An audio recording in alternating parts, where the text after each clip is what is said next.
Oke, Assalamualaikum warahmatullahi wabarakatuh. Waalaikumsalam warahmatullahi wabarakatuh. Ya. Terima kasih banyak kepada Pak Muji dan rekan-rekan atas kesempatan yang diberikan kepada saya untuk bisa sharing ya terkait materi pengadaan rumah sakit secara KPBU.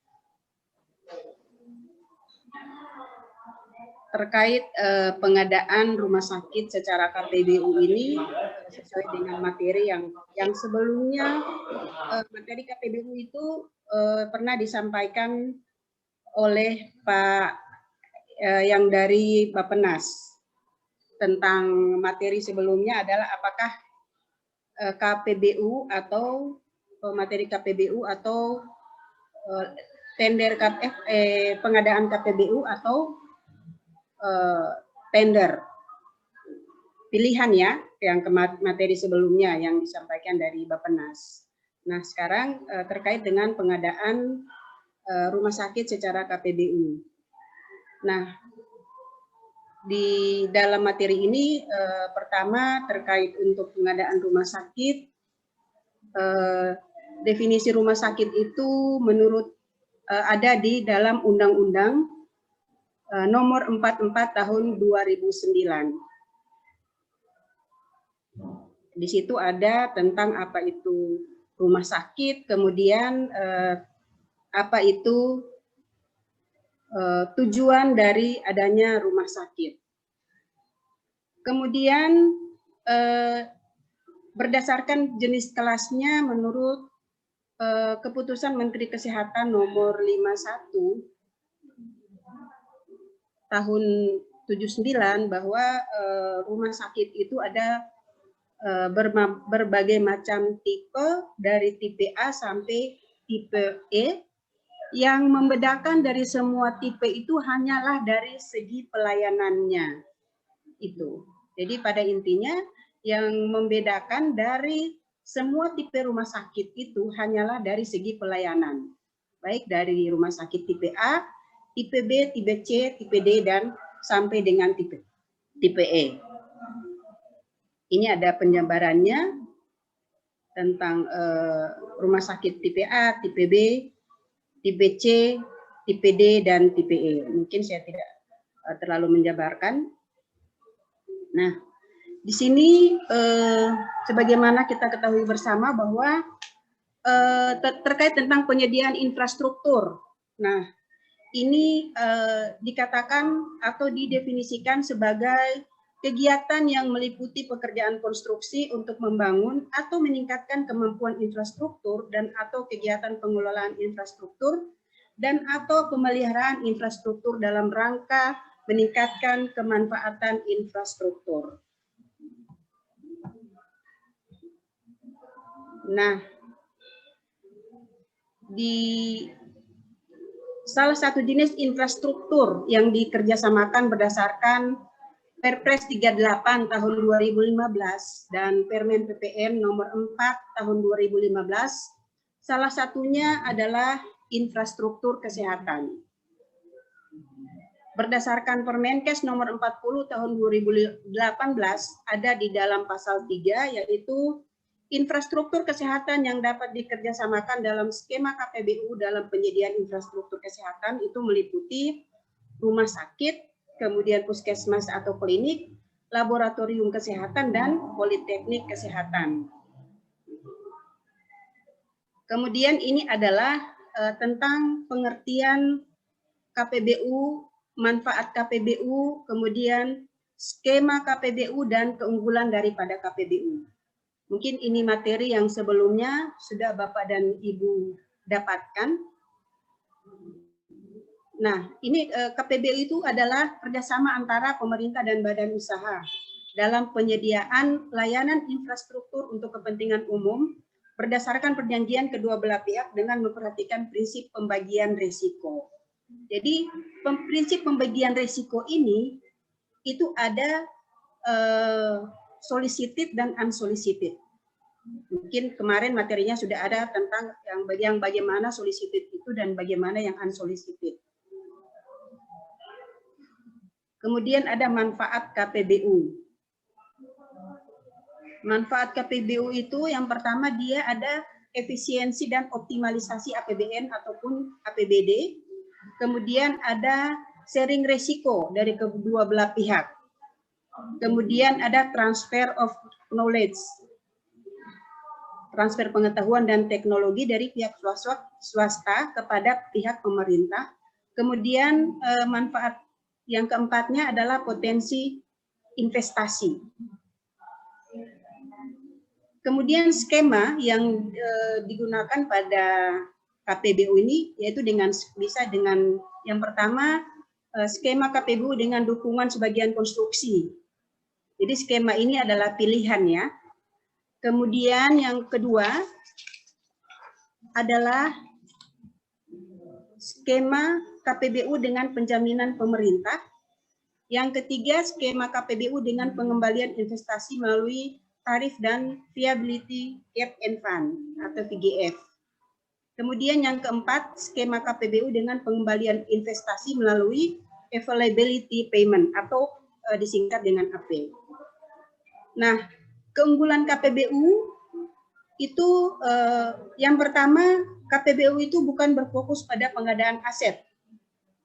Jadi KPBU itu adalah kerjasama antara pemerintah dengan pihak swasta untuk mencari solusi yang paling efektif dan efisien dalam upaya menyediakan jasa atau layanan publik bagi masyarakat dalam jangka waktu yang relatif panjang. Kemudian risiko teralokasi kepada pihak-pihak yang paling berkompeten untuk mengendalikannya terkait adanya risiko politik dan perubahan kebijakan sepenuhnya ditanggung oleh PJPK atau pemerintah. PJPK di sini adalah kepala daerah. Kemudian risiko konstruksi, risiko pasar, dan risiko operasi ditanggung oleh pihak badan usaha. Kemudian keunggulan yang ketiga, KPBU ini dia lebih transparan sehingga akan mengurangi intervensi politik. Kemudian keunggulan lainnya adalah adanya kepastian pengembalian investasi yang dijamin oleh pemerintah. Ini ada 20 sektor infrastruktur KPBU berdasarkan Permen PPN nomor 2 tahun 2020. Nah, salah satunya adalah kesehatan. Kemudian dasar hukum untuk KPBU, dasar hukum kegiatan pembangunan rumah sakit dengan KPBU, itu sebelumnya berdasarkan Perpres nomor 38 tahun 2015, perubahan atas Perpres 67 tahun 2005 tentang kerjasama pemerintah dengan badan usaha dalam penyediaan infrastruktur. Jadi inisiasi KPBU ini dimulai berdasar dengan keluarnya Perpres nomor 67 tahun 2005. Itu inisiasi awal. Kemudian Perpres ini diubah ke dalam Perpres nomor 67 tahun 2005 ini diperbaharui dengan Perpres nomor 38 tahun 2015 itu tentang kerjasama pemerintah dengan badan usaha dalam penyediaan infrastruktur. Setelah itu kemudian didukung oleh peraturan Menteri Dalam Negeri nomor 96 tahun 2015 tentang pembayaran ketersediaan layanan dalam rangka kerjasama pemerintah daerah dengan badan usaha dalam penyediaan infrastruktur daerah. Kemudian yang ketiga, dasar hukumnya adalah Permen PPN nomor 4 tahun 2015 tentang tata cara pelaksanaan kerjasama pemerintah dengan badan usaha dalam penyediaan infrastruktur. Kemudian ada peraturan Menteri Keuangan nomor 190/PMK.08/2015 tentang pembayaran ketersediaan layanan dalam rangka kerjasama pemerintah dengan badan usaha dalam penyediaan infrastruktur. Kemudian ada juga Permen Keuangan nomor 129 tahun 2016. Ini tentang perubahan atas peraturan Menteri Keuangan nomor 265/PMK.08/2015. Kemudian ada peraturan Menteri Pekerjaan Umum dan Perumahan Rakyat nomor 21/PRT/N/2018 tentang tata cara pelaksanaan kerjasama pemerintah dengan badan usaha dalam penyediaan infrastruktur di Kementerian Pekerjaan Umum dan Perumahan Rakyat. Ini untuk peraturan ini untuk KPBU yang diselenggarakan oleh Kementerian Pekerjaan Umum dan Perumahan Rakyat. Kemudian dasar hukum untuk pengadaannya ini dilaksanakan berdasarkan peraturan Kepala LKPP Perlem ya, nomor 29 tahun 2018 tentang tata cara pengadaan badan usaha pelaksana penyediaan infrastruktur melalui KPBU atas prakarsa Menteri, Kepala Lembaga dan atau Kepala Daerah. Itu dasar hukumnya. Nah, di sini saya berikan contoh, kebetulan kami Provinsi Gorontalo sekarang ini sementara dalam proses KPBU Rumah Sakit RSUD Ainun Habibie, Provinsi Gorontalo. Nah, untuk pengembangannya ini menggunakan KPBU, kerjasama pemerintah dengan badan usaha dengan skema AP. Jadi skema yang digunakan itu adalah skema AP, ketersediaan layanan. Nah, alasan-alasannya kenapa kami Provinsi Gorontalo menggunakan KPBU untuk pengembangan rumah sakit Ainun. Itu alasan yang pertama adalah karena belum tersedianya fasilitas rumah sakit rujukan tersier di Provinsi Gorontalo dan provinsi sekitar Gorontalo di wilayah timur Indonesia. Kemudian belum adanya rumah sakit rujukan tipe B yang menerima 100% pasien rujukan BPJS di Provinsi Gorontalo dan provinsi sekitar Gorontalo di wilayah timur Indonesia. Kemudian belum adanya pelayanan khusus sebagai unggulan untuk penanganan penyakit ginjal, mata, jantung, dan kanker atau terapi kanker.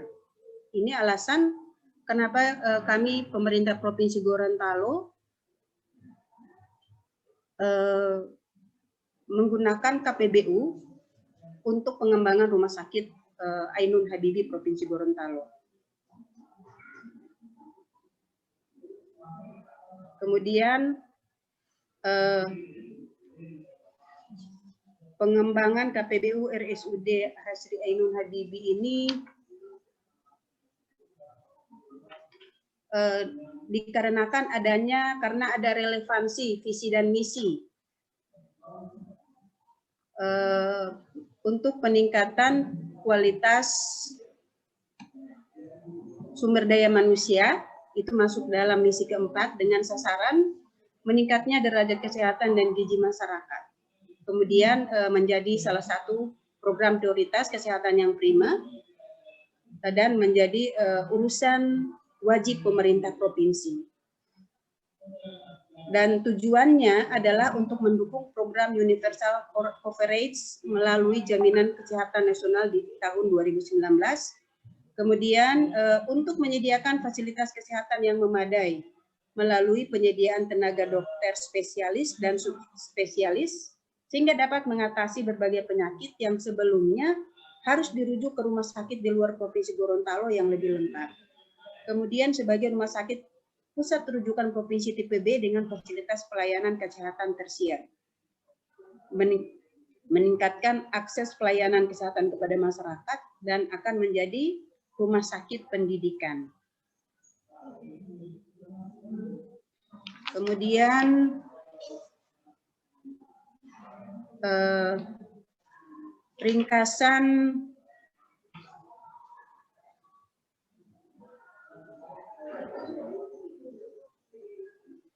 pendirian BUP, aspek pendirian BUP, kemudian aspek investasi itu menggunakan KBLI 41015 tentang konstruksi gedung kesehatan, kemudian persaingan usaha, dan terkait lingkungan, aspek lingkungan. Ada aspek keselamatan kerja, perpajakan, pembangunan helipad, kemudian status lahan RSUD Gorontalo.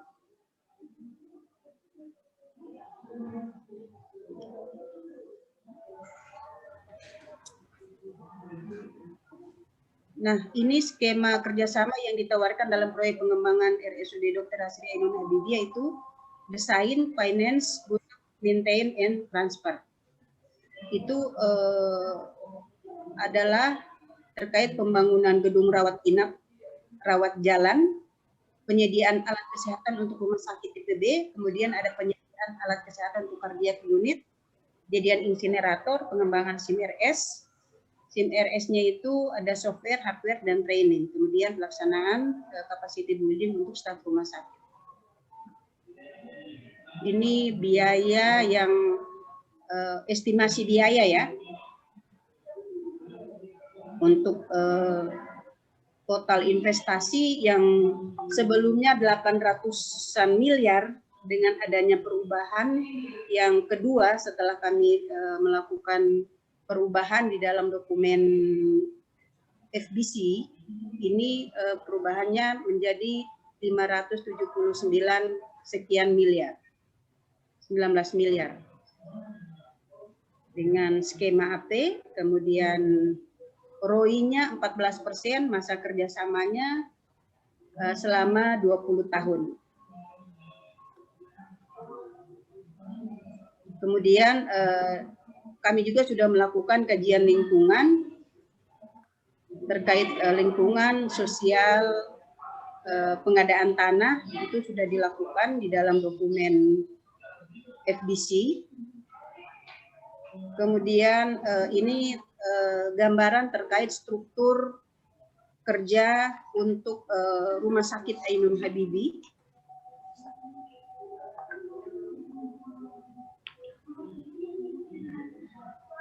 Kemudian gambaran yang selanjutnya adalah lingkup kewenangan pemerintah dan badan usaha. Ini gambarannya semua sudah ada di dalam dokumen FBC yang dibuat oleh konsultan FBC.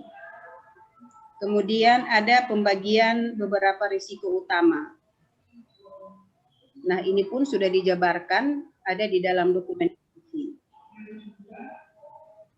Nah, kita sekarang masuk ke Perlem LKPP nomor 29 tahun 2018 tentang tata cara pengadaan badan usaha pelaksana penyediaan infrastruktur melalui KPBU atas prakarsa Menteri, Kepala Lembaga atau Kepala Daerah atau solicited. Jadi kita memang untuk KPBU ini dia berbeda dengan pengadaan barang jasa pemerintah, karena tidak merujuk pada Perpres 16 tahun 2018, akan tetapi berdasarkan peraturan lembaga kebijakan pemerintah itu nomor 29 tahun 2018. Karena memang ada beberapa perbedaan prinsip antara proses pelelangan KPBU dengan proses tender yang merujuk pada Perpres 16 tahun 2018. Yang pertama, ya untuk pengadaan tender itu sebagaimana kita ketahui, dia harus dimulai dari identifikasi kebutuhan. Nah, kalau di dalam KPBU ini dia dimulai dengan pengadaan dokumen FBC-nya dulu oleh konsultan. Kemudian dokumen FBC. Nah, dokumen FBC ini adalah menjadi rujukan oleh panitia pengadaan untuk membuat dokumen prakualifikasi dan dokumen pelelangan. Nah, ini memang di situ ada dasar perbedaannya dimulai. Kemudian di dalam pengadaan KPBU ini, pengadaannya meliputi kegiatan yang dimulai dari pekerjaan persiapan dan yang kedua adalah pelaksanaan. Terkait tentang prinsip pengadaan, di dalam prinsip pengadaannya sama, yaitu tetap harus efisien, efektif, kemudian harus transparan, terbuka, bersaing, adil, tidak diskriminatif, dan harus akuntabel. Itu ada di pasal 3 dalam Perlem 29. Nah, dimulai dengan persiapan pengadaan. Jadi seperti yang telah saya sampaikan awal, bahwa pengadaan KPBU itu dimulai dari persiapan, kemudian yang kedua adalah pelaksanaan. Di dalam persiapan pengadaan ini dimulai dengan konfirmasi kesiapan proyek.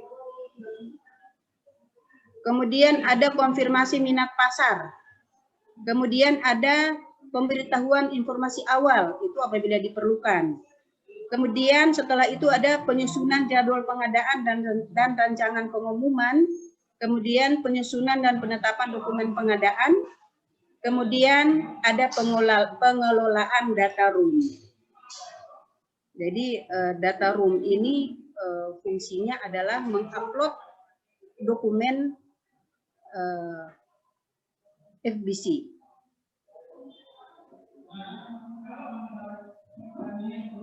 Kemudian pelaksanaan pengadaan.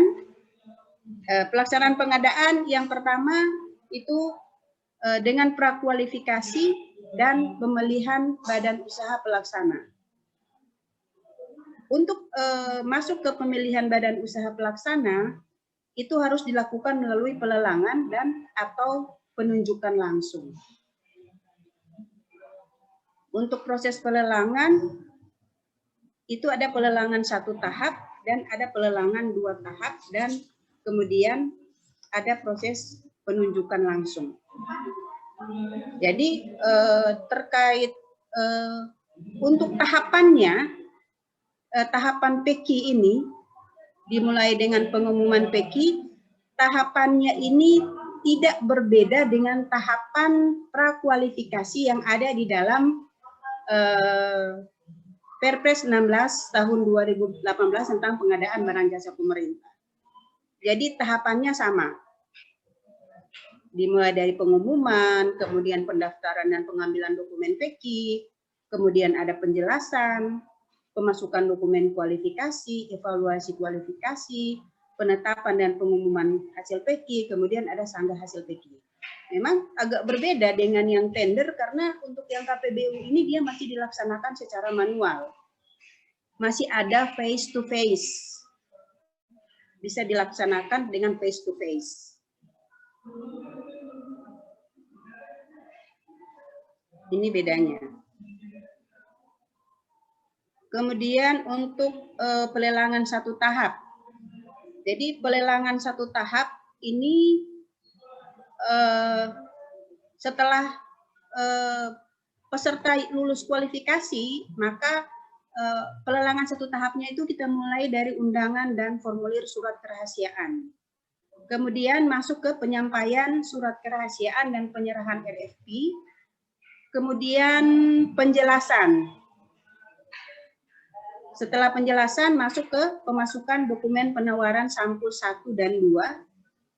Kemudian pembukaan dokumen penawaran sampul 1, yakni administrasi dan teknis, kemudian evaluasi dokumen penawaran sampul 1, setelah itu pemberitahuan evaluasi sampul 1, kemudian persiapan pemenuhan pembiayaan,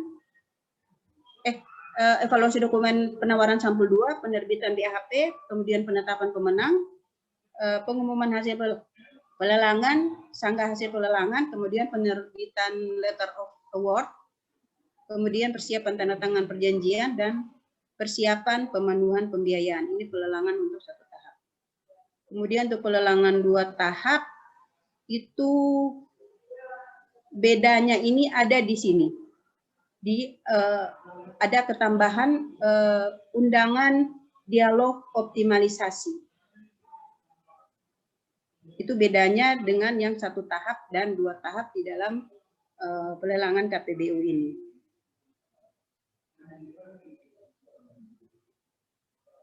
Nah, untuk proses penunjukan langsung, ini dapat dilakukan jika yang pertama KPBU dalam kondisi tertentu atau prakualifikasi hanya menghasilkan 1 peserta. Jadi tahapannya dari penetapan penawar tunggal, kemudian undangan dengan melampirkan dokumen RFP, kemudian penjelasan, kemudian pemasukan dokumen penawaran, evaluasi dokumen penawaran dan klarifikasi, serta negosiasi, kemudian penyampaian hasil penunjukan langsung kepada PJPK, penetapan dan pengumuman, kemudian persiapan tanda tangan KPBU, dan persiapan pemenuhan pembiayaan. Itu untuk yang proses penunjukan langsung. Oke, Oduolo, terima kasih banyak atas perhatiannya.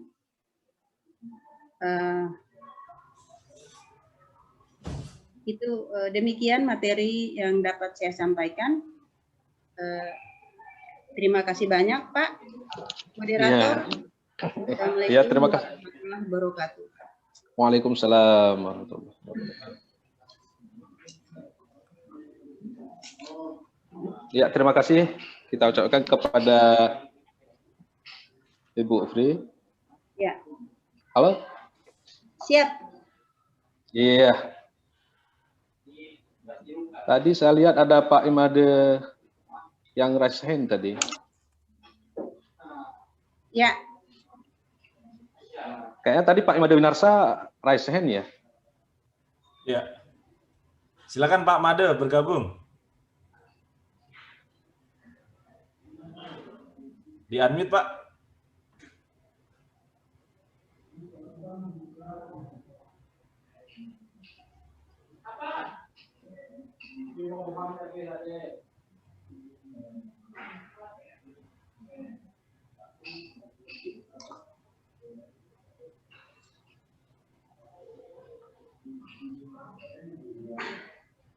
Atau mungkin Pak Muji itu, Bang.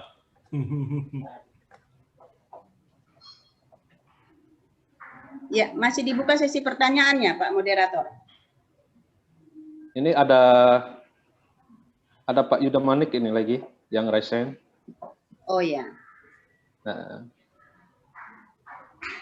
Atau Pak Muklis ke Pak Yuda Manik, beliau raise hand itu. Silakan Pak Yuda Manik bergabung. Baik, selamat sore Pak. Mohon izin tidak memakai kamera karena takut terganggu ini koneksinya. Oke. Ya, terima kasih Bu atas presentasinya. Ini sangat menarik ya terkait dengan KPBU. Ini kan hal baru, terutama bagi saya ini hal baru ya. Bagaimana kita bisa bekerja sama dengan para dalam tanda petik investor untuk membangun sesuatu untuk masyarakat. Terkait dengan KPBU, saya ingin mengetahui itu skema di anggaran DPA itu gimana Bu ya? Apakah memang tercantum di DPA atau memang dia terpisah dengan Perda atau Pergub sendiri? Kemudian yang kedua, apakah KPBU ini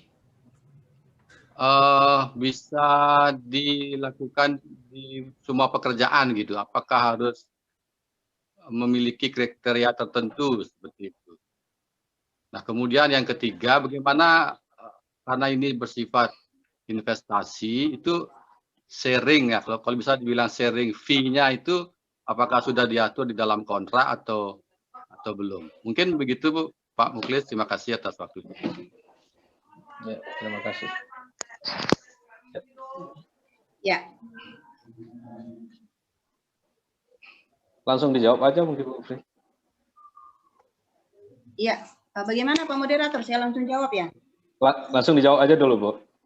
Oke, makasih banyak. Dengan Pak Yuda Manik. Salam kenal Pak, saya dari Provinsi Gorontalo. Ya, terkait pertanyaan yang pertama, apakah kegiatan KPBU ini masuk di dalam RKA atau tidak? Ini dia tidak masuk di dalam RKA. Karena investasi ini adalah investasi dari swasta. Jadi mereka bangun dulu. Jadi bentuk kerjasama, swastanya bangun dulu. Kemudian kita pemerintah yang bayar berdasarkan skema yang disepakati.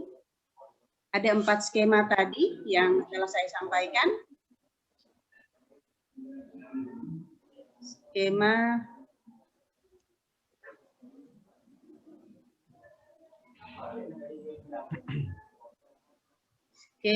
mana ya? Skema KPBU ada 4 skema tadi.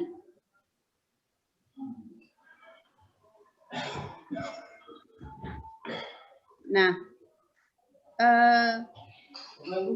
kemudian itu yang pertanyaan pertama, Pak ya. Kemudian yang terkait pertanyaan yang kedua adalah apakah harus memiliki kriteria tertentu? Ya, terkait kriteria itu berdasarkan Permenkes bahwa yang dapat dilaksanakan secara KPBU adalah rumah sakit, puskesmas, kemudian ada klinik, itu bisa dilaksanakan secara KPBU. Nah, terkait kriteria, memang kriteria di sini ini yang harus dilihat seperti ini isunya yang ada ini yang sekarang di paparan. Salah satunya isu kesehatan yang ada di Provinsi Gorontalo. Jadi kriterianya karena alasan kenapa kami menggunakan, kami harus mengadakan rumah sakit dengan tipe rumah sakit rujukan tipe B. Karena di kami Provinsi Gorontalo ini belum memiliki rumah sakit tipe B. Kemudian belum tersedianya fasilitas rumah sakit rujukan tersier. Ini alasannya, Pak. Jadi memang harus ada kriteria itu berdasarkan hasil yang didapatkan di dalam dokumen OBC dan dokumen FBC. Jadi ada hasil kajiannya, Pak. Itu. Kemudian untuk sharing fee. Nah, untuk terkait sharing ini ditentukan dengan skema apa dulu yang kita gunakan. Itu, Pak. Mungkin dapat diterima jawaban dari saya, Pak. Pak Yuda Manik. Halo. Halo Pak Yuda Manik. Gimana, Pak? Halo. Apa dapat? Beliau udah enggak. Halo, ya. Oke. Terima kasih, Bu. Ya.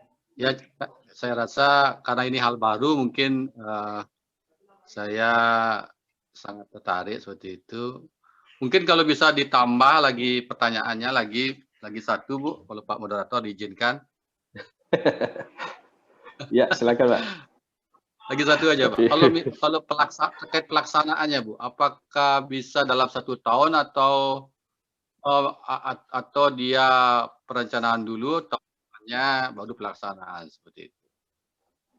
Oke, jadi Ya, ini aja, dengan kasih, menggunakan pada saat kajian dokumen FBC, final business case itu adalah yang digunakan awal itu perhitungan nilai investasi itu hanya berdasarkan hasil perhitungan sementara terhadap luasan bangunan. Itu, Pak. Jadi berdasarkan kajian itu, maka di dalam dokumen prakualifikasi atau RFQ itu total nilai investasi itu yang dituangkan di dalam dokumen RFQ untuk disampaikan kepada calon peserta BUP yang berminat. Itu, Pak. Memang gimana Pak itu dalam KPBU ini kami ketika awal kami Provinsi Gorontalo melaksanakannya ini memang penuh dengan tantangan. Dan sampai saat ini pun, pada saat lelang pertama ini belum mendapatkan peserta. Karena banyak hal dan tantangan baru yang kami hadapi. Dan memang butuh perjuangan. Dan di tahun 2020 akhir kemarin kami melakukan proses penjajakan minat kembali kepada calon peserta. Dan rencananya di awal Januari kami akan mulai dengan pelelangan dimulai dengan RFQ atau dengan prakualifikasi lagi untuk menambah calon peserta. Itu Pak. Baik, gimana Pak Ida Malik? Kita lanjut ke yang lainnya. Ini ada yang raise hand lagi nih Bu, ada 3 ini. Terima kasih Pak. Ya, silakan Pak. Bentar Pak Nan, saya tambahkan dulu Pak Nan. Ya, boleh. Lanjut Pak. Ya oke, mohon izin Bu Pri ya. Ya. Tadi pertanyaan Yuda Manik tadi ini, ya. Jadi sebenarnya namanya KPBU, Kerjasama Pemerintah dan Usaha, mungkin karena APBD kita terbatas atau kita tadi hanya bisa membuat setahun-tahun untuk rumah sakit, dengan seperti itu akan lama prosesnya ya. Maka KPBU ini adalah di luar APBD, maka tadi dia ya ini tidak masuk dalam RKKL-nya atau APBD di tahun itu gitu ya. Tapi mungkin nanti pembayaran kedepannya mungkin akan dimasukkan sebagai perhitungan aja lah mungkin secara akuntansinya itu. Jadi KPBU ya karena keterbatasan anggaran ya kita bisa melakukan KPBU untuk membangun rumah sakit, mengembangkan rumah sakit, pengembangan daerah wisata dan sebagainya. Jadi alasan keterbatasan APBD tidak bisa menjadi alasan menambahkan lagi pilihan KPBU atau tidak. KPBU ini ceritakan prosesnya kan lama dan panjang, skemanya panjang. Maka untuk kerjaan yang sedikit kecil, ya seperti contohnya tadi, untuk parkir rumah sakit, mungkin nilainya hanya 12 miliar, mungkin nggak cocok kalau ya udahlah pakai skema Perpres 16 tapi dengan skema jasa lainnya. BGS, bangun guna serah, jadi asetnya dibangun ya, dibangun nanti digunakan baru diserahkan oleh investornya. Begitu aja, silakan dilanjut. Nah, begitu aja, Pak Adnan. Ya. Oke, Pak Adnan. Iya, terima kasih Pak, luar biasa nih penjelasannya. Kayak ada yang ini, Pak Adnan. ada Pak Edward Roy Tesungkono yang raise hand dari tadi.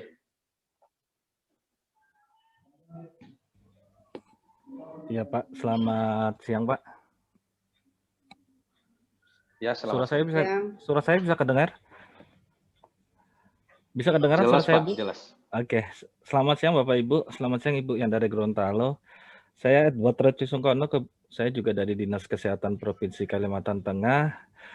Yang kebetulan juga kami saat ini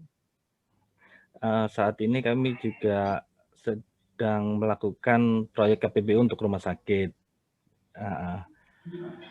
Jadi pertanyaan saya,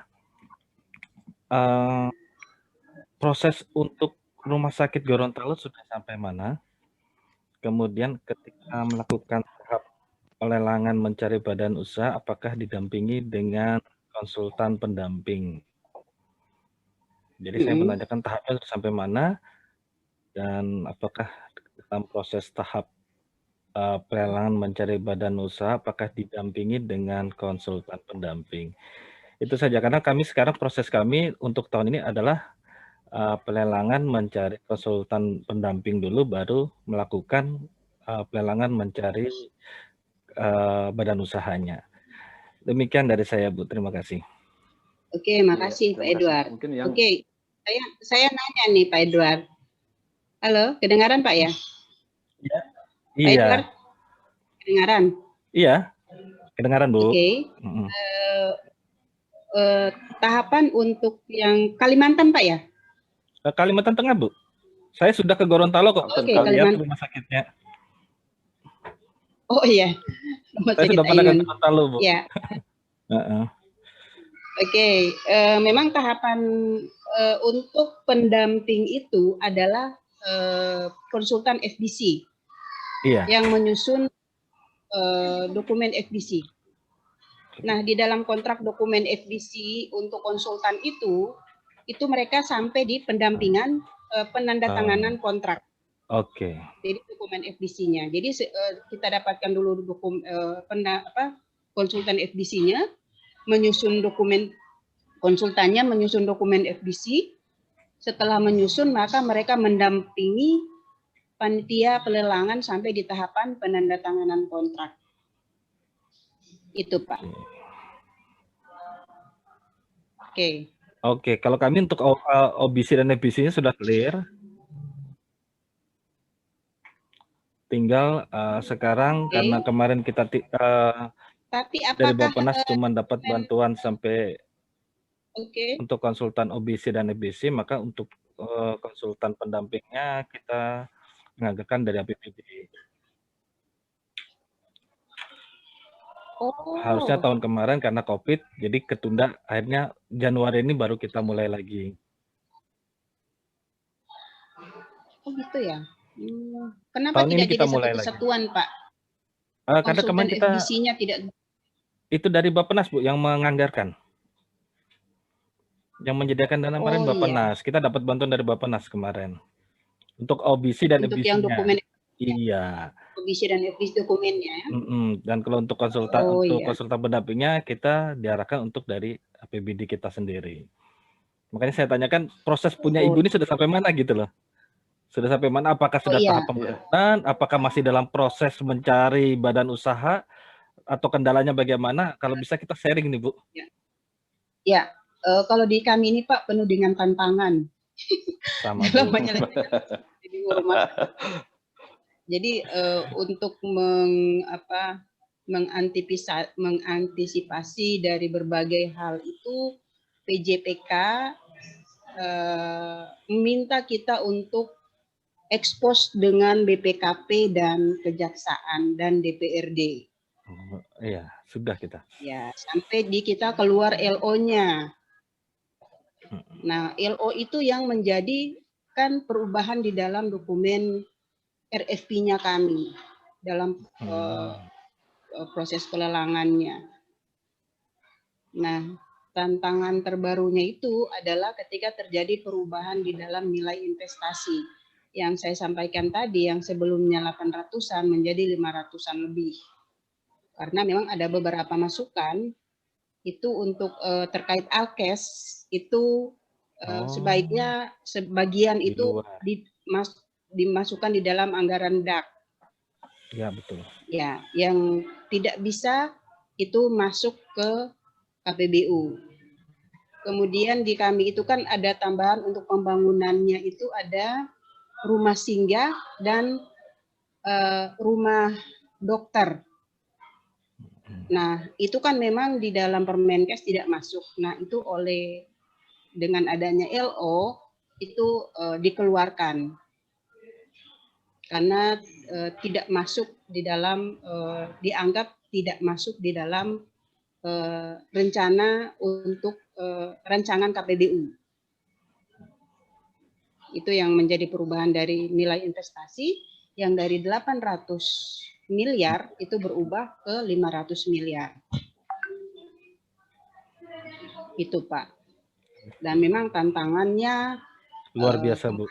Kami ekspos ke masing-masing ke DPRD, kemudian ke masing-masing partai politik. Memang banyak hal yang punya tantangan tersendiri Pak ketika kami mengadakan KPBU ini. Sama, tapi asik. Bu. Asik, Bu. Ya. Sama, Bu, tantangannya. Asik. Iya. Ya. Kemudian Bu Fri, maaf, kemudian tadi kita ditanya prosesnya udah tahapan sampai mana sekarang? Iya. Tahapannya sekarang yang pertama itu kami paling lama. Tahapan sekarang ini di bulan Oktober kemarin kami gagal lelang. Pada saat memasukkan dokumen penawaran, itu dari 3 peserta yang lulus PEKI, itu mereka tidak memasukkan penawaran. Karena lagi di tengah COVID. Salah satunya. Kemudian kekhawatiran mereka terkait dengan nilai pengadaan alkesnya. Mereka khawatir harganya tidak stabil. Itu memang kendala. Jadi kendala terbesar ini adalah karena di tengah COVID. Itu. Mereka khawatir tidak bisa memprediksi apakah nilai alkesnya ini bisa naik atau turun. Itu yang membuat mereka tidak memasukkan penawaran. Nah, karena itu berdasarkan Perlem 29, maka pasal 21 ketika pelelangan gagal, maka antisipasinya itu ada di bisa dengan prakualifikasi kembali dengan menambah peserta. Itu yang menjadi dasar kami sebagai yang dipercayakan untuk melaksanakan KPBU rumah sakit ini dengan petunjuk PJPK itu dimulai dengan memulai kembali dengan prakualifikasi dengan menambah peserta. Iya. Tapi kami kemarin itu diawali dengan market sounding yang kedua dulu, Pak. Iya.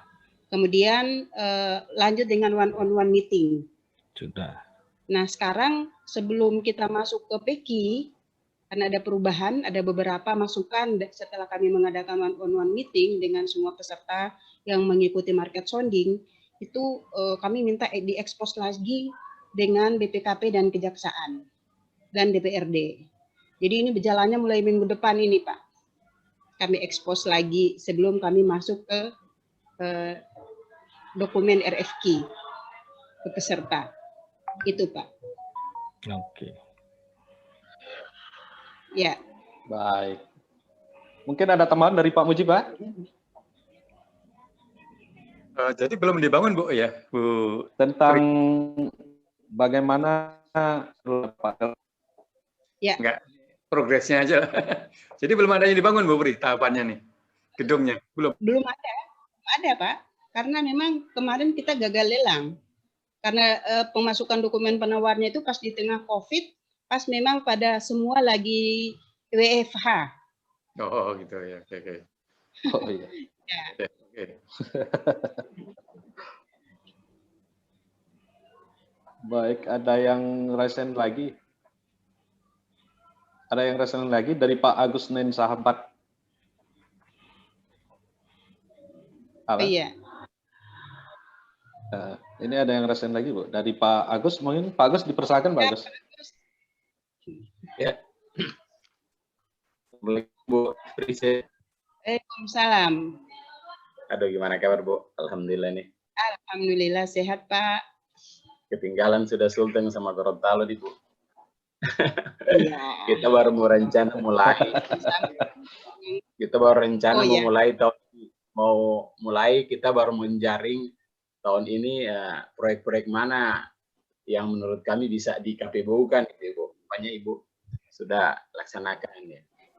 Saya baru rencana begitu. Dan itu tusi di bidang kita yang sama, Bu ya. Oh iya. Ini Bu, sebenarnya saya mau nanya yang tadi sih yang ditanya-tanya, cuma sudah butuh berapa lama ini perjuangannya Ibu itu aja sampai bisa ke proses lelang. Ya. Saya sangat tertarik untuk menentukan, halo, Ibu dengar ya? Iya, dengar. Kami, saya lagi berpikir mencari konsultan karena berdasarkan saya pikir-pikir kami belum berpengalaman untuk menentukan proyek ini bisa enggak di KPBU kan. Tadi ada Ibu sampaikan ada konsultan FBG. Nah, mungkin bantuan itu yang ingin penjelasan, Bu. Apa dalam pengadaan konsultan itu apakah pakai dana daerah yang siapkan atau tadi ada disinggung Bappenas yang bantu, Bu. Iya. Kita ingin supaya bisa dapat suatu dokumen yang baik tentunya. Supaya saya pikir kalau kita bisa menyusun suatu suatu proposal yang menarik untuk badan usaha, ya artinya itu intinya kalau saya lihat dari sini KPBU, sehingga banyak pengusaha tertarik untuk invest. Itu Bu yang pertanyaan. Nanti pertanyaan langsung Bu, saya via telepon aja langsung Bu ya. Kayak banyak sekali pertanyaan Bu ini Bu. Bagaimana menghadapi DPR, bagian anggaran dan lain sebagainya Bu ya. Itu aja Bu. Yang saya tanya untuk sekarang ini, mungkin sharing ke teman-teman, bagaimana mencari cara menyaring, bagaimana nih sampai Ibu rasa kira-kira dengan kita bikin begitu itu dengan konsultan yang mana itu yang cocok Bu untuk yang apa konsultan Gorontalo ada seperti itu. Rasa-rasanya di Sulawesi Tengah belum kami dapat untuk konsultan kelayakan. Belum saya tahu maksud saya. Itu aja Bu. Terima kasih. Oke, bagus. Terima kasih Pak. Oke, terkait dengan pengadaan dokumen FDC oleh konsultan FDC itu kami menggunakan anggaran APBD Pak. Ya, prosesnya Bu. Besarannya hampir 5 miliar. Wow. Anggaran yang disediakan itu 5 miliar. Karena mereka melakukan pendampingan sampai di penandatanganan kontrak. Itu lelang ini ya Bu, lelang Iya, umum pelelangannya. Iya. Lelang umum lewat ULP boleh itu Bu ya? Bagaimana? Nanti jadi untuk proses pelelangannya ini dia berbeda Pak. Untuk mencari jadi konsultan panitianya itu harus ada dari berbagai unsur. Jadi ada unsur, jadi tidak bersertifikat Pak. Tidak wajib bersertifikat, yang penting yang bersertifikat itu setidaknya wajib ada. Karena yang harus paham pengadaan. Kemudian harus ada dari unsur hukumnya, kemudian panitianya ya harus ada dari unsur hukumnya, harus ada dari ekonominya, yang paham ekonomi, perhitungan terkait investasi, jadi diambilnya dari keuangan. Kemudian ada yang dari hukum, itu. Jadi panitianya bukan dari Pokja, itu Pak Agus. Iya, terima kasih Bu. Dan yang dapat konsultan FDC ini bisa tahu Bu, konsultan dari Gorontalo atau dari seluruh Indonesia? Jakarta Pak. Yang punya pengalaman sejenis, karena kriterianya itu tidak harus punya pengalaman di KPBU. Kalau di PLM sebelumnya, di PRKL KPP ya, untuk KPBU ini yang 29 ini kan perubahan dari PRKL KPP, yang PLM 29 ini perubahan dari PRKL KPP 15, itu harus berpengalaman, punya pengalaman. Tapi untuk di PLM ini perubahannya hanyalah pengalaman sejenis. Itu Pak. Oh gitu. Berapa lama Bu waktu kerja konsultan ini? Kalau boleh tambah lagi. Sampai di tergantung ininya mereka. Mau sampai selesai ya? Tupoksi tugas yang diberikan di ruang lingkupnya mereka Pak. Oh dari awal dari desain sampai selesai kerja terus ya? Pantas gede juga 5 miliar. Sampai di basic design itu Pak, basic design itu adalah dasar untuk perhitungan nilai investasi. Oh, gitu. Berarti nanti konsultan pengawas lain lagi Bu ya? Ya. Nanti bisa sharing Pak, datang ke Gorontalo atau kita yang Gorontalo diundang ke Sulawesi Tengah. Oke, makasih itu aja Bu dulu. Terima kasih Pak Bu. Ya, terima kasih. Ya, Pak. Ya baik Pak Agus. Ya. Terima kasih Pak. Ya Bu, selanjutnya ada Pak Joko Teguh. Iya, siap. Halo. Ya. Apakah suara saya bisa dengar? Iya. Iya, kedengaran Pak. Oke. Langsung aja Pak Joko. Ya, assalamualaikum Bu Tri, Pak Budi Santosa dan Pak Adnan. Di sini sebenarnya saya ingin bertanya teknis. Cuman untuk di awal-awal mungkin saya ingin bertanya dulu. Nah, Ya. ke Bu Fri mungkin nanti kalau bisa dibantu dengan Pak Muji. Iya, siap. Langsung aja, Ini Pak. KPBU ini solicited atau unsolicited ya, Bu? Solicited, prakarsa pemerintah. Dari dua, jadi solicited dan unsolicited. Oke, solicited ya berarti Bu ya. Cuman tadi saya sekilas saja Bu, dari paparan Ibu tadi, Ya. ada tadi peraturan yang Ibu tuliskan sebagai dasar penyusunan KPBU ini sepertinya belum Ya. ada, saya lihat tuh Permen Bappenas yang nomor 2 tahun 2020 ya Bu ya. Karena itu ada mengubah sebagian dari Permen yang nomor 4 tahun 2015. Ya Bu ya. Iya, ada. Itu, tapi ini di dasar hukumnya tidak masuk, tapi saya masukkan dia di ini. Mungkin belum. Iya. Ya, mungkin lupa masukkan aja Bu ya. Namun pelaksananya sudah ada, mengikuti. Sudah ada, tapi itu ada tadi. Iya, Permen PPN. Yang 2020 itu. Tadinya saya ingin menanyakan sudah tahap apa, tapi tadi sudah ditanyakan oleh penanya. Jadi saya mau menanyakan, tadi ada juga soal penyusunan anggaran atau rencana investasinya Bu, gitu. Iya. Nah, saya pernah membaca sekilas di peraturan itu ada penyusunan HPS atau penetapan HPS ya oleh PJPK. Jadi saya mau tanyakan di sini, itu penyusunan HPS itu di tahap apa ya Bu? Apakah di perencanaan atau penyiapan? Oke, jadi di dalam KPBU ini tidak menyusun HPS Pak, tapi hanya berdasarkan nilai investasi yang dihitung berdasarkan basic design. Oke, berarti Bu di sini belum ada perhitungan detail ya Bu ya? DED-nya itu nanti ada calon BUP, nanti BUP-nya yang menyusun DED-nya, kemudian BUP yang menyusun HPS-nya Pak. Berdasarkan nilai investasi yang ditawarkan.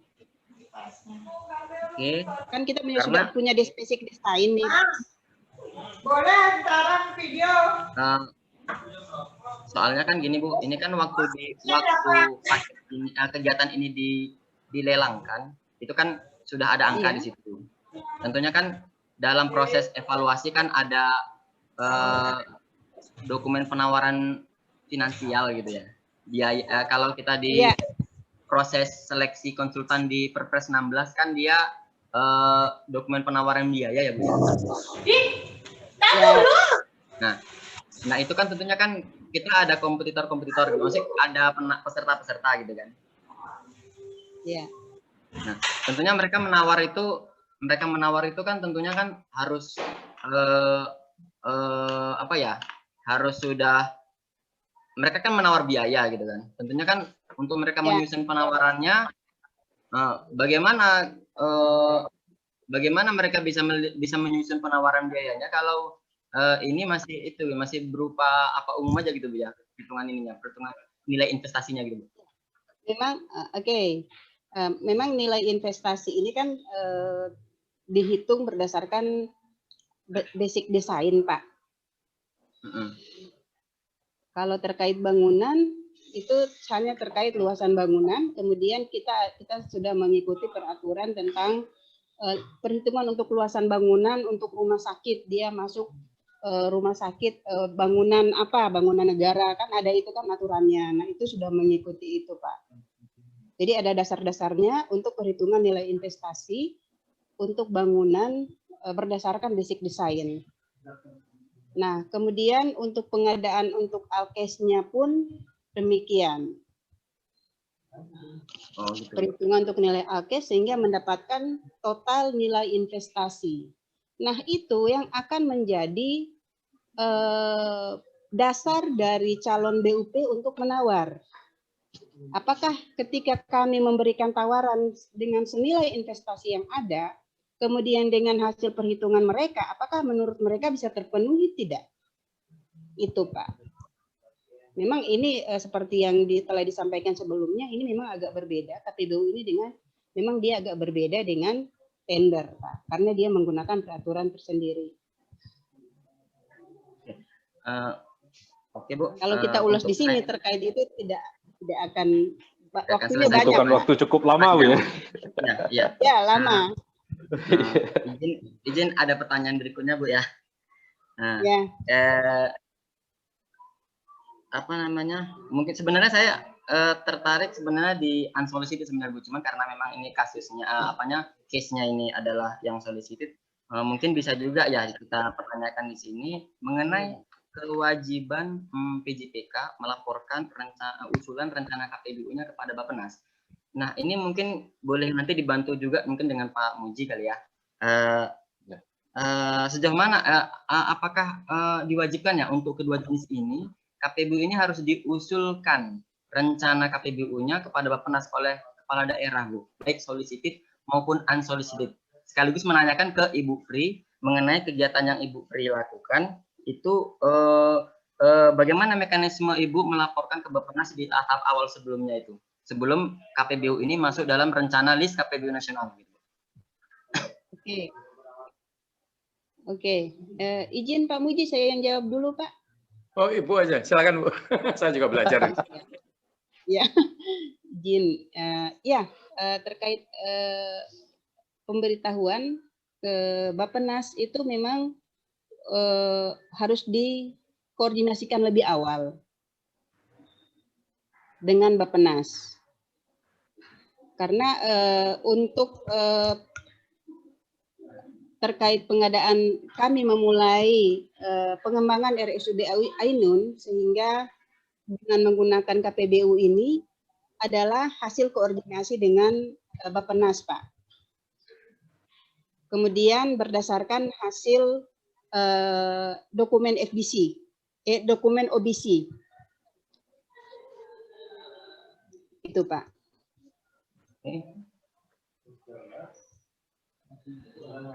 Halo? Halo? Pak Teguh? Ya. Jadi untuk kan gini, Bu. Jadi gini. Mungkin agak melebar dikit, Bu ya, karena ini unsolicited yang ingin saya tanyakan. Mungkin Pak Muji Santosa bisa bantu. Kan kalau unsolicited ini kan kita kedatangan investor nih, Bu. Dia memprakarsai. Jadi dia ngeklaim aja di solicited. Iya, dia ngeklaim dalam surat pernyataan minatnya kalau dia punya kemampuan keuangan dan dia tidak butuh dukungan pemerintah. Nah, dalam hal ini, apakah beda jadinya tingkat kewajiban kepala daerah untuk melaporkan ke Bappenas karena tidak butuh dukungan dana dari pemerintah, entah APBN atau APBD, sehingga ini tidak perlu dilaporkan ke pusat misalnya. Nah, ketentuan-ketentuan seperti itu apakah ada gitu, Bu? Oh, tidak ada. Ketentuannya memang kita harus memberitahukan ke Bappenas, Pak. Oke. Karena ini kan di Bappenas itu kan ada satu deputi tersendiri untuk KPBU, Pak. Karena ada sekretariat bersama ya, Bu ya? Iya, sekretariat bersama KPBU. Oke. Terus Bu, tadi ada disinggung sekilas tentang expose atau semacam koordinasi dengan DPR, partai politik ya Bu ya. Nah, itu apakah memang diwajibkan Bu ya? Ada tahap itu gitu. Oke. Hal ini tidak wajib. Tapi akan tetapi terkait dengan persetujuan anggaran.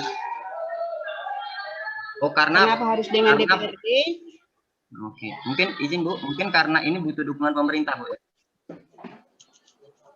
Iya, kan kita kan solicited Pak, prakarsa pemerintah. Nah, karena prakarsa pemerintah, sebagaimana kita ketahui bersama, untuk anggaran itu kan harus atas persetujuan DPRD. Nah, dengan DPRD ini kan kami menggunakan skema AP. Yang swasta, yang BUP bangun dulu, kemudian kita pembayarannya secara bertahap dengan perjanjian selama 20 tahun. Nah, skema ketersediaan layanan ini yang kita ekspos ke DPRD. Kemudian oleh PJTK itu kita sudah ekspos lebih dulu ke BPKP. Apakah nilai kemudian KPBU ini sesuai tidak dengan aturan? Begitu juga dengan kejaksaan. Itu, Pak. Jadi kita memang sudah ekspos lebih dulu karena memang sebelumnya kami Provinsi Gorontalo punya kasus-kasus sebelumnya yang memang sekarang masih sementara dalam proses persidangan, yang karena memang sebelumnya tidak terlalu banyak melibatkan dari pihak BPKP dan kejaksaan. Nah, oleh karena itu bercermin dari itu, karena ini juga KPBU ini adalah hal yang baru, maka kami memulainya dari situ, Pak. Memang lama jadinya. Kami dari tahun 2018, Pak, memulainya sampai tahun 2020 ini belum selesai. Nah, saya berkutat ini dari 2018, 19, 20. Kalau saya masuk kuliah kedokteran, Pak, saya sudah mau lulus. Sudah bisa dapat gelar S.Cat, Pak. Udah spesialis. Ya, luar biasa perjuangannya, Bu. Ya. Izin, Bu, mungkin ada lagi pertanyaan, Bu, ini langsung. Izin Pak Anand, boleh Pak ya? Boleh satu lagi, tapi ada teman-teman kita yang ngantri di belakang nih, Pak. Ya, Pak, satu aja. Oke, baik, lanjut. Ya, tadi seperti tadi Ibu di paparannya ada menjelaskan secara sekilas tentang tahapan pelelangannya ya, Bu. Jadi kalau boleh tahu, pertama Ibu menggunakan pelelangan yang 1 tahap atau 2 tahap? 1 tahap, Pak. 1 tahap. Udah gitu gini, Bu. Ini kan sekarang gini, format dokumen yang mana yang mau kita pakai, Bu? Karena gini, LKPP setahu saya LKPP itu belum mengeluarkan standar bidding dokumen untuk KPBU. Setahu saya, Bu ya. Setahu saya, mungkin boleh dikoreksi.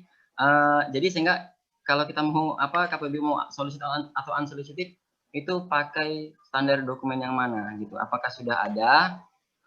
Udah gitu mengenai aturan-aturan di dalam pelaksanaan pelelangannya, seperti penentuan rentang jadwal tiap masing-masing tahapannya itu kan nggak diatur tuh. Nah, apakah kita bisa dalam tanda kutip berimprovisasi menggunakan yang ada di Perpres 16 untuk melaksanakan pelelangan, Bu? Itu aja, Bu. Oke, ya, makasih Pak. Untuk di dalam namanya dokumen RFP ya, Pak, dan di dalam pelelangan KPBU itu ada dokumen RFQ dan dokumen RFP. Nah, untuk dokumen RFQ dan dokumen isi di dalam dokumen RFQ maupun dokumen RFP itu sudah ada di dalam Perlem LKPP, Pak. Apa saja yang harus kita tuangkan di situ sudah ada. Jadi tinggal kita saja yang uraikan. Itu Pak. Tapi memang belum ada standar bidding dokumen. Oke. Untuk jadwalnya Bu gimana, Bu? Untuk jadwalnya itu dibuat oleh panitia. Tahapannya. Oke. Berapa lama itu dia tidak diatur. Berarti jadi itu memang sesuaikan dengan kebutuhan aja, Bu ya? Iya. Sesuaikan dengan kebutuhan. Oke, mungkin itu saja, Bu. Terima kasih untuk jawabannya. Sekian nanti kalau ada pertanyaan mungkin boleh izin nanti bertanya lagi. Terima kasih, Bu. Terima kasih Pak Agus, terima kasih Pak Muji. Terima kasih Pak Adnan. Iya, terima kasih Pak. Mungkin dari Pak Muji ada tambahannya? Gini Pak Joko sama Bu Pri, proses KPBU ini kan tahapannya lama dan sebagainya. Ya, maka lama dan harus tabah tadi bisa sampai mencapai spesialis kedokteran tadi ya. Jadi proses lama itu tadi. Ya. Di Bappenas itu ada Pak namanya P3 Book. P3 Book. Ya. Buku. Buku ya untuk mengkoordinasi lah. Jadi terhadap kegiatan KPBU ini karena lama dan sebagainya, supaya nanti daerah tidak menjadi kendala, nah, maka perlulah koordinasi dan Bappenas, Pak, itu. Ya, untuk dimasukkan dalam buku tadi, Pak, untuk di monitoring, nanti juga di asistensi dan sebagainya. Begitu ya, yang mungkin yang perlu saya sampaikan. Terima kasih. Lanjut aja lagi Pak Anan. Ya, terima kasih Pak Muji. Ini ada teman kita satu lagi Pak Aziz Sudarmo dari tadi udah kayaknya nggak sabar lagi nanya ke Bu Fri. Langsung Pak Aziz. Baik, Assalamualaikum warahmatullahi wabarakatuh. Iya, Waalaikumsalam warahmatullahi wabarakatuh. Selamat siang, mengarah ke sore. Yang kami hormati Pak Mukhlis, Pak Muji Santosa, dan Dr. Fri ya, dari selaku narasumber. Ini terkait dengan investasi ya. Ini kan ada pembangunan gedung, kemudian ada pengadaan peralatan, medis untuk tipe B dan juga layanan unggulan. Kemudian masa kerjasamanya itu kan 20 tahun ya. Pak. Apakah dalam perhitungan AP-nya ya availability payment-nya itu sudah dihitung investasi ulang untuk peralatannya? Karena peralatan medis itu ya paling lama 10 tahun sudah harus diganti. Nah, barangkali kalau maintenance-nya, saya lihat ini gedung dan alatnya sudah masuk, tetapi untuk penggantian di tahap mencapai 20 tahun itu, bahkan ada peralatan tertentu kadangkala masa usia pakainya itu hanya 5 tahun. Ya. Jadi minimal harus ada 1 atau 2 kali penggantian alat. Nah itu yang menanggung investasinya siapa? Mungkin itu saja, Bu. Makasih. Siap. Terima kasih Pak Aziz. Ya, masuk aja Bu. Terkait dengan pada saat untuk maintenance ya Pak, maintenance alkes kalau mungkin gedung dianggap sebagai masa pemeliharaan selama 20 tahun itu bukan hal yang terlalu luar biasa. Tapi ini yang luar biasanya ini adalah terkait dengan alkes yang punya masa tenggang waktu pemakaian. Nah, ini juga yang jadi tantangan kami, Pak. Sehingga kenapa kemarin ada perubahan yang sebelumnya dari nilai 800-an miliar, ini berubah ke berjumlah 500-an nilai investasinya, Pak.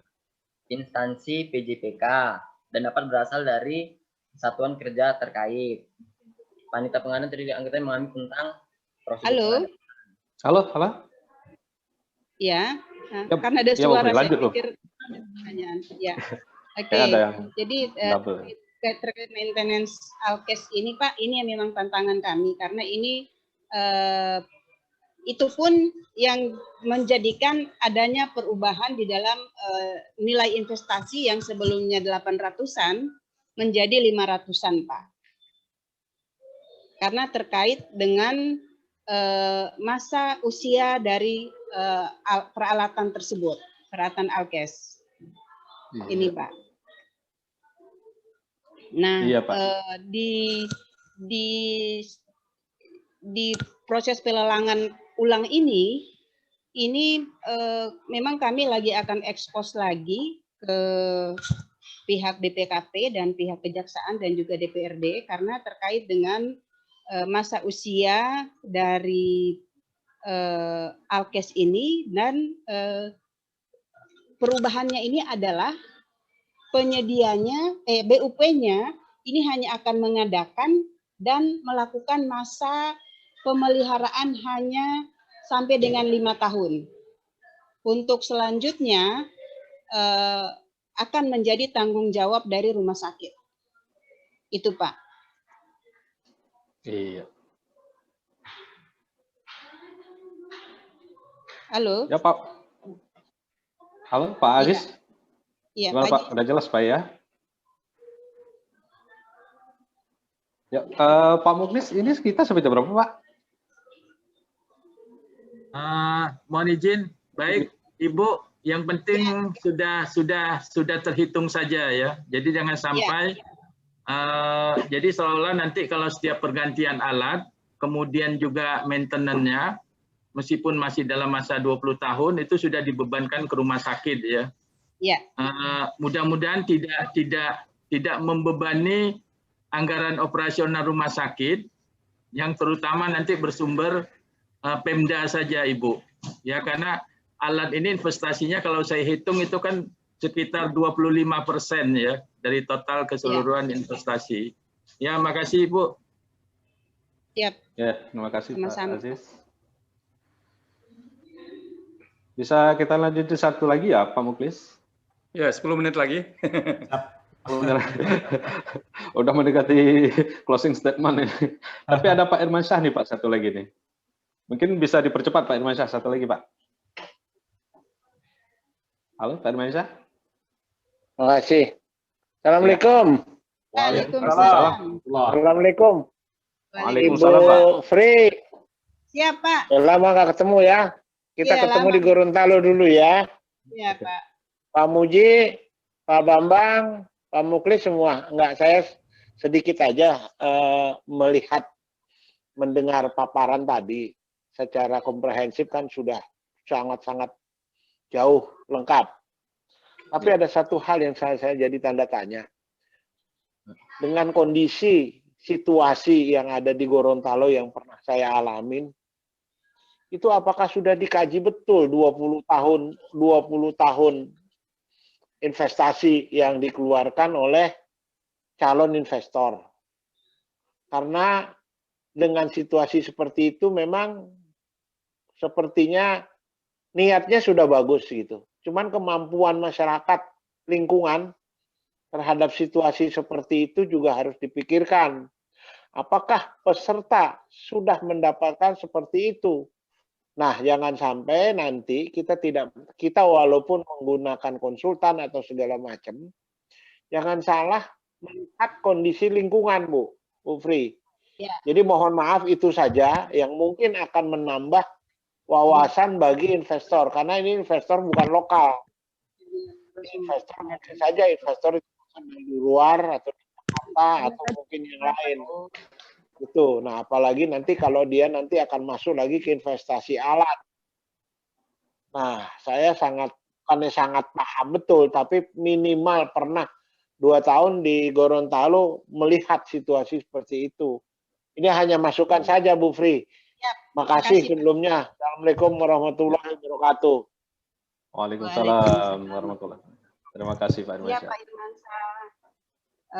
Terkait dengan pengembangan Rumah Sakit Umum Daerah Ainun, Dr. Hasri Ainun Habibie Provinsi Gorontalo ini sudah berdasarkan hasil kajian dari dokumen ODC dan dokumen FDC, Pak. Dan sudah mendapatkan pertimbangan keuangan, pertimbangan dari Kemendagri bahwa Provinsi Gorontalo itu sanggup membayar selama 20 tahun dengan skema AP, Pak. Sudah ada secara tertulis pertimbangan dari Kemendagri, Pak. Bahwa kemampuan keuangan Provinsi Gorontalo itu memenuhi syarat. Itu, Pak. Oke, ini pas nih Bu waktunya. Udah pas sih Pak Muji kayaknya. Halo Pak Muklis. Siap. Mungkin ada tambahan dari Pak Muji. Silakan Pak Muji. Ada tambahan atau apa yang ingin disampaikan Pak? Masih Pak Nan. Oke Pak. Iya. Dan terima kasih pada Bu Dr. Fri Sumiati yang mengantarkan kepada kita pemahaman mengenai KPBU. Ini adalah forum yang langka ya. Kita kadang masih bingung-bingung ya bagaimana menerapkannya. Bagi yang satu perjalanan yang panjang. Kalau tidak bisa sampai S2 Pak ya? Ya. Kalau tidak telaten dan sebagainya nggak terwujud. Ya. Tapi kalau ini terwujud, ya sebagai satu hal yang luar biasa, sebagai alternatif pembiayaan dari pihak swasta, ya investor. Ini tentunya tidak langsung tiba-tiba Pak Irman Syah, ini ya ada kajian-kajiannya, ada hitung-hitungannya lah. Ya, tidak sekedar bangunannya, tapi juga barangnya, juga nilai profit pengembaliannya dan sebagainya. Sehingga ini nilainya besar ya. Jadi kalau nilainya kecil-kecil, menurut saya ya, kalau cuma 12 miliar, nggak usah KPBU lah jasa lainnya. Jadi ini penting Bu Pri untuk meneguhkan banyak teman-teman dari berbagai Pemda ya, bahwa ini sebagai satu alternatif peluang ya untuk mengembangkan daerah masing-masing. Jadi yang Ibu Pri sampaikan ini sangat bermanfaat sekali bagi saya, bagi para peserta, dan bagi para peserta webinar ini dari seluruh Indonesia. Saya ucapkan terima kasih atas kesempatannya Bu Pri memberi sharing pengalaman sesi ini. Ya, wassalam. Ya, mungkin ini ke Bu Pri mungkin ya closing statement-nya nih Bu Pri. Ayo. Oke, terima kasih banyak Pak atas kesempatan yang telah diberikan kepada saya untuk menjadi narasumber dalam sharing pengadaan rumah sakit dengan KPBU. Memang agak tidak terlalu berbeda jauh dengan perpres, dengan tender, akan tetapi di dalam KPBU ini ada satu tantangan tersendiri karena terkait dengan skema. Skema ini yang memang lagi jadi perdebatan, baik dari keempat skema yang sudah diatur berdasarkan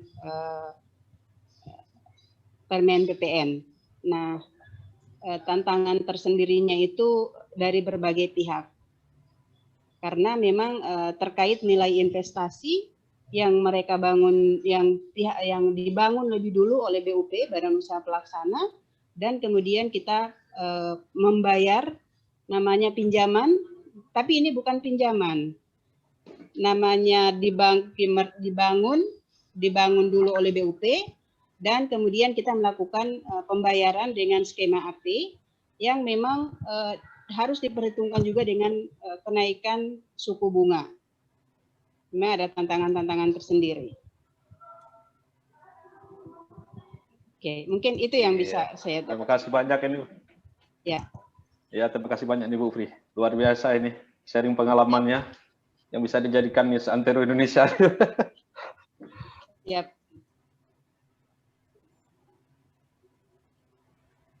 Halo Pak. Siap. Iya.